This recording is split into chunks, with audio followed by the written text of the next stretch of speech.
President Obama's tax cut compromise has many on the left up in arms tonight. At a news conference today, he attempted to sell the deal to Democrats, and to do so, he reminded them of a pledge that he made on the campaign trail. Take a look.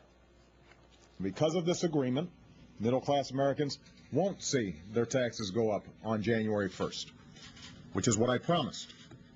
A promise I made during the campaign, a promise I made as president.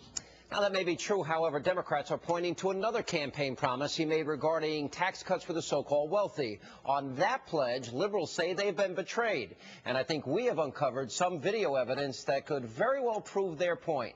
Let's take a look. We're going to roll back some of those Bush tax cuts to the wealthy. I will roll back the Bush tax cuts on people making over $250,000.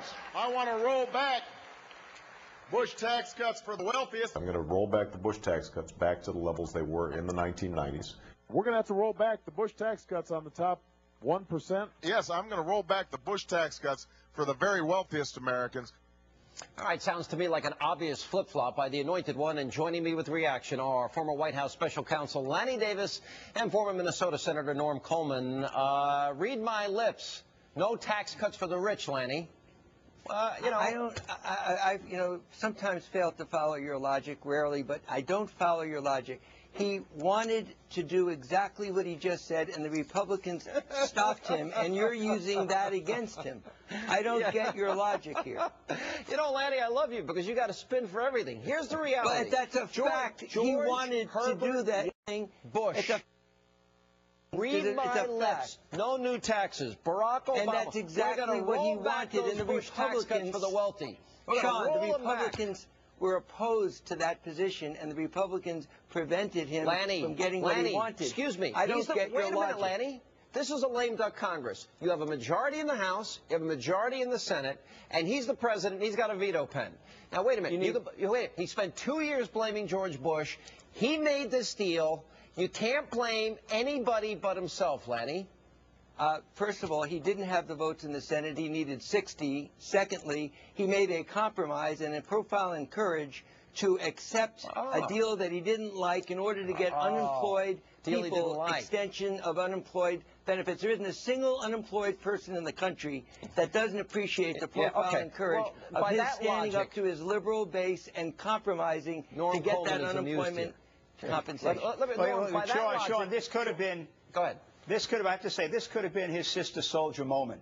This is where he could have looked to the left and said, you know something, I'm not going to go along with the path that you've taken because I know it's not the right path for America. It's not the right path to grow jobs. His own economic advisors told him that.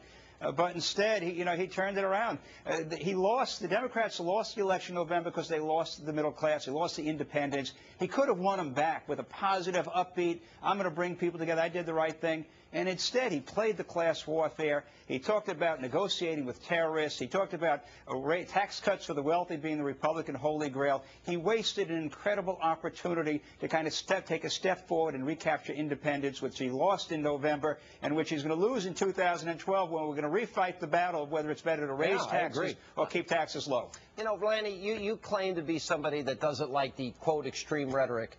The president today accused Republicans of being hostage takers. Before the election, he called them enemies. He said they can send them back. Robert Menendez called Republicans terrorists. The class warfare rhetoric that was used here. You know what, Lanny? This is an opportunity for you. Are you going to condemn the president for what he said? I'm not going to condemn the president. I agree with Norm that there was a sister soldier moment. I think it did happen that he stood up to people like me. I was in favor of taxing people above $250,000 So it's okay to call Republicans enemies, hostage I don't like the rhetoric. I don't like the rhetoric, Sean. I don't like that kind of personalized rhetoric. And you can't have it both ways, though. You know what it is? The president was upset that he couldn't get his way, and yet you were playing. You were playing clips as if he didn't still mean his words. It sounds inconsistent. It sounds ridiculously silly. You know what, Norm? This is a president who takes no responsibility for any of his actions. And you know something, Senator? At some point, he's got to man up. Well, and again, he had the opportunity. Tone does make a difference. He could have been. Listen, we live in challenging times now. People are worried about their economic future. Unemployment above 9.5%, 14, 15, 16 months. A leader would have pulled folks together, would have been out front on this in a positive way, would have said, listen, I disagree with my Republican colleagues. They're principled. They believe there's a different path to grow the economy than I do. We found a compromise. I don't like everything in this deal.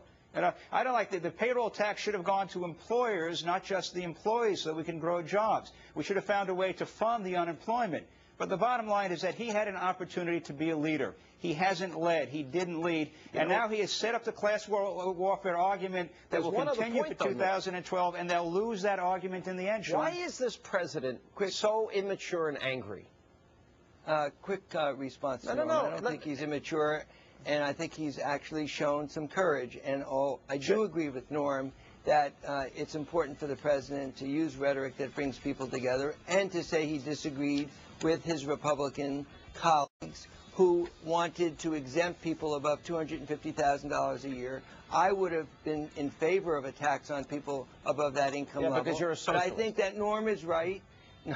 I think Norm is right that tone is important, and this president does offer an opportunity now, having stood up to people like me on the left, He's angry.